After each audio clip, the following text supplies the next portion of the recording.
কৃষক বন্ধু প্রকল্পের আধার স্ট্যাটাস। এই কৃষক বন্ধু প্রকল্পের আধার স্ট্যাটাসটি কী, মানে আধার স্ট্যাটাসটি দেখা যায় কিভাবে, মানে এর আধার স্ট্যাটাসের কাজই বা কী, মানে এটি কি খুবই জরুরি বিষয় নাকি? এই যে বিষয়গুলো মানে আধার স্ট্যাটাস সম্পর্কে আজকে আমরা এই ছোট্ট একটি ভিডিও বানিয়েছি। এই ভিডিওতে আমরা আলোচনা করব যে এই কৃষক বন্ধু প্রকল্পের আধার স্ট্যাটাসটি কী, মানে এর আসল কাজ কী, মানে কি এটা কি খুবই জরুরি বিষয়। বিষয়টি কি জানেন তো, এই কৃষক বন্ধু প্রকল্পটি পশ্চিমবঙ্গ সরকারের প্রকল্প, একটি কৃষক কল্যাণ সমৃদ্ধিমূলক প্রকল্প। এই প্রকল্পের মাধ্যমে কৃষকরা বছরে 2বার করে টাকা পেয়ে থাকেন, মানে বছরের 6 মাসে, প্রথম 6 মাসে একটি টাকা পান এবং পরের 6 মাসের একটি টাকা পান, মানে টাকার পরিমাণ জমির পরিমাণ অনুযায়ী হয়। কীরকম জানেন তো, এই কৃষক বন্ধু প্রকল্পে 1 একর জমি দিয়ে কোনো কৃষক আবেদন করলে তিনি 5,000 টাকা পান বছরের প্রথম 6 মাসে, পরের 6 মাসে 5,000 টাকা পান, মানে বছরে 2বার 10,000 টাকা পেয়ে থাকেন। যদি কোনো কৃষক একটু কম জমি দিয়ে আবেদন করেন, মানে ধরুন ওই 1 একরের কম 40 শতকের উপরে, এই রকম ধরনের জমির পরিমাণ দিয়ে যদি কৃষক বন্ধু প্রকল্পে আবেদন করেন, তিনি জমির পয়েন্ট অনুযায়ী টাকা পান। যে সকল কৃষকরা 40 শতকের কম দিয়ে আবেদন করেন জমি, সেই সকল কৃষকরা বছরের প্রথম 6 মাসে 2,000 টাকা, পরের 6 মাসে 2,000 টাকা। এই কৃষক বন্ধু প্রকল্পের আধার স্ট্যাটাস বলতে আমি বোঝাতে চাইছি যে কৃষক বন্ধুর আধার স্ট্যাটাসটি আসলে কী, মানে আধার স্ট্যাটাস দিয়ে কী হবে, মানে যদি আধার স্ট্যাটাসটি কোনো ভুলভ্রান্তি থাকে সেগুলো কি সমাধান করা উচিত?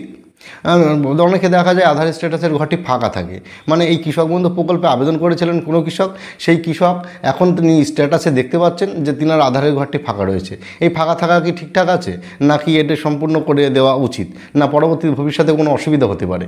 এই যে বিষয়গুলো নেই আজকে আমরা এই ভিডিওর মাধ্যমে আলোচনা করব। তাই ভিডিওটি খুব ইনফরমেটিভ হতে চলেছে, ভিডিওটি স্কিপ করে যাবেন না, পুরো ভিডিওটি দেখুন, অবশ্যই বুঝতে পারবেন কৃষক বন্ধু প্রকল্পের আধার স্ট্যাটাসটি কীভাবে সমস্যা সমাধান করা যায়। প্রত্যেকটি বিষয়ে আমরা খুঁটিয়ে খুঁটিয়ে আলোচনা করব।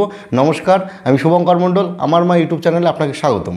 আজকে আমরা আলোচনা করছি কৃষক বন্ধু প্রকল্পের আধার স্ট্যাটাস নিয়ে। দেখুন, এই কৃষক বন্ধু প্রকল্পে যখন আপনি আবেদন করেছিলেন, নাম নথিভুক্ত হয়েছিল, আপনি টাকা পাচ্ছেন, বা কোনো কৃষক নতুন আবেদন করেছেন, তিনি টাকা পাচ্ছেন, এই টাকা পেতে পেতে আপনি স্ট্যাটাসটিতে দেখতে পেলেন আধারের ঘরটি ফাঁকা রয়েছে। এখন আপনি কিভাবে সমাধান করবেন? এখন মাথায় প্রশ্ন আসছে যে এই আধারের ঘরটি কি ফাঁকা রেখে দিলেও তো আমি টাকা পাচ্ছি, বা কোনো সমস্যা কি ভবিষ্যতে হতে পারে? দেখুন, এই সমস্যা, আপনি তো ফ্রেশ কৃষক, আপনার আধার কার্ড আছে, আধার কার্ডের নম্বর আছে, প্রত্যেকটি বিষয় ঠিকঠাক আছে, তাহলে কেন আপনি আধার কার্ডের নম্বরটি কেন সংযুক্ত করবেন না, তাই না? তাই আমি বলতে চাই যে কৃষক বন্ধু আধার স্ট্যাটাসটি যদি আপনার ফাঁকা থাকে, অবশ্যই আধার স্ট্যাটাসটি অবশ্যই আপনি আধার কার্ড এবং অন্যান্য ডকুমেন্টসগুলো দিয়ে অফিসে সাবমিট করুন।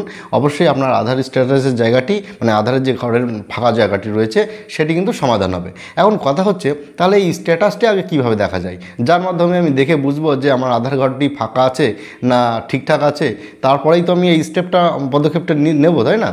ঘটনা হচ্ছে এই স্ট্যাটাসটি দেখা যায়। দেখুন, আপনার মোবাইল থেকে আপনি দেখতে পারবেন, খুব সিম্পলি প্রসেস। কি জানেন তো, একদম সিম্পলি আপনি গুগল ক্রোম ব্রাউজারে আসবেন, এসে সেখানে সার্চ করবেন কৃষকবন্ধু.net বলে। এই কৃষকবন্ধু.net বলে যেই সার্চ করবেন, তখন একটা নতুন একটা পেজ আপনার সামনে খুলে আসবে।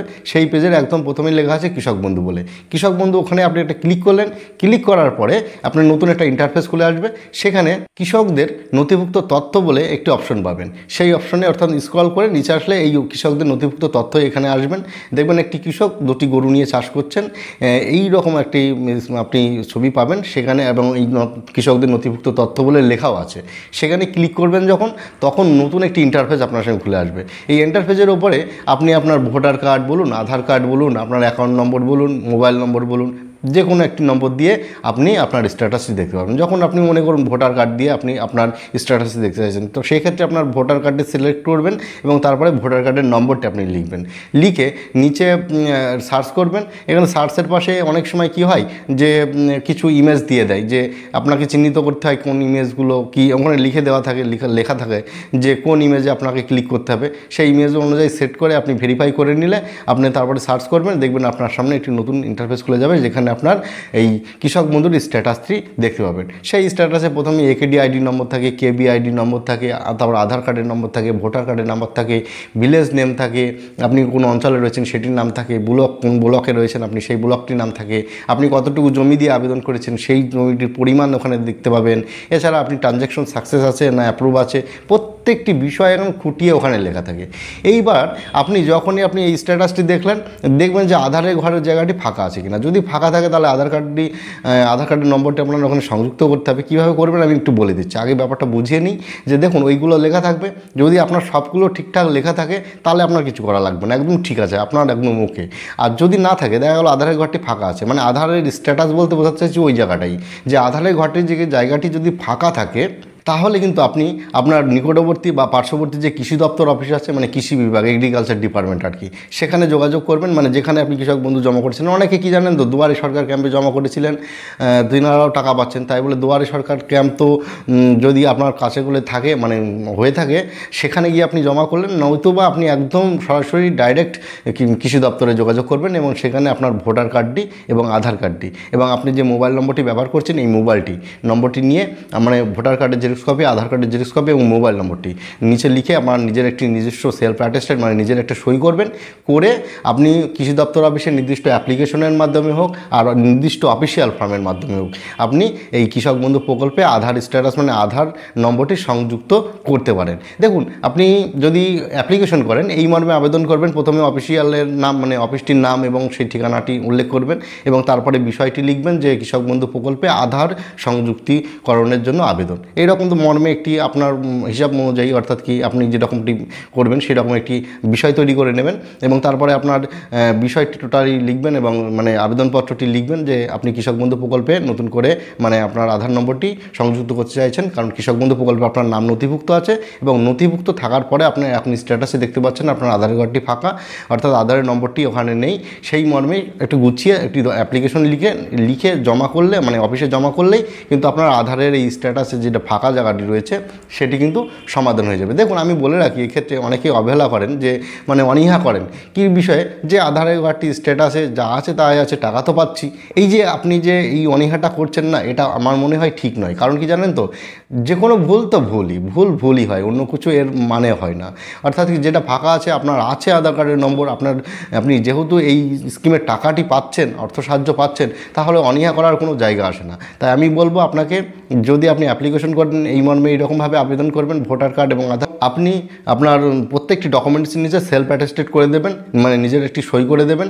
এইভাবে আপনি আবেদন করতে পারেন। এছাড়া আপনি নির্দিষ্ট অফিসে গিয়ে অফিসিয়াল নির্দিষ্ট একটি ফর্ম, সেই ফর্মের উপরে আপনার নাম, আপনার পিতার নাম, আপনার গ্রামের নাম, পোস্ট অফিসের নাম, আপনার আধার কার্ডের নম্বর, আপনার ফোন নম্বর, এইগুলো লিখবেন।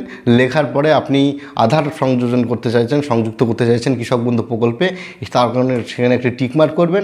টিকমার্ক করার পরে এবং আপনার টোটাল ডিটেলস অর্থাৎ বায়োডাটা আপনি কমপ্লিট করলেন, করে আপনার ওই ডকুমেন্টসগুলো দিয়ে এবং ফর্মটি সহকারে অফিসে জমা করবেন। এর ফলেও কিন্তু আপনার কৃষক বন্ধু প্রকল্পে আধার সংযুক্তি হয়ে যাবে। এই আধার স্ট্যাটাস মানে কি জানেন তো, ওই আমি বললাম আধার কার্ডের জায়গাটা ফাঁকা থাকে অনেকের, এই ফাঁকাটাকে অনীহা করবেন না। যদি এরকম হয়ে থাকে, আমি আপনাকে সাজেস্ট করতে চাই অবশ্যই সমাধান করে নিন। বলা যায় না ভবিষ্যতে কী হবে না হবে। আর যদি আপনি না জেনে থাকেন যে আপনার আধারের স্ট্যাটাসটি কীরকমভাবে কী আছে না আছে, বা ফাঁকা আছে কি ফাঁকা নেই, এই প্রত্যেকটি বিষয় আমি তো বললাম ওয়েবসাইট কৃষকবন্ধু.net, এই ওয়েবসাইটে যাবেন। প্রথমে যে অপশনটি আসবে, মানে যে ওয়েবসাইটটা আসবে, সেখানে ক্লিক করবেন। ক্লিক করলে নতুন একটা ইন্টারফেস খুলে যাবে, সেখানে কৃষকদের নথিভুক্ত তথ্য বলে লেখা আছে। আপনি সেখানে ক্লিক করলে কৃষক বন্ধুর স্ট্যাটাসটা আপনি দেখতে পাবেন। সেখানে কিন্তু আধার কার্ডের নম্বরটি আছে কিনা, মানে ফাঁকা আছে কিনা, বা আপনার আছে নম্বরটি আছে কিনা, যদি আছে তো ঠিক আছে, যদি ফাঁকা থাকে অবশ্যই আমি যে সিস্টেমগুলো বললাম আপনি সেই পদ্ধতি অবলম্বন করুন। আপনার এই কৃষক বন্ধু প্রকল্পের আধার স্ট্যাটাসটি, আধারের ঘরটি সম্পূর্ণ পূর্ণ হয়ে যাবে। তাহলে এই যে ভিডিওর মাধ্যমে আমরা আলোচনা করলাম কৃষক বন্ধুর আধার স্ট্যাটাস, এই আধার স্ট্যাটাসের বিষয়টি আমার মনে হয় আমি পুরোটা বিষয়টি আমি খুঁটিয়ে আপনাদের সামনে আলোচনা করতে পেরেছি।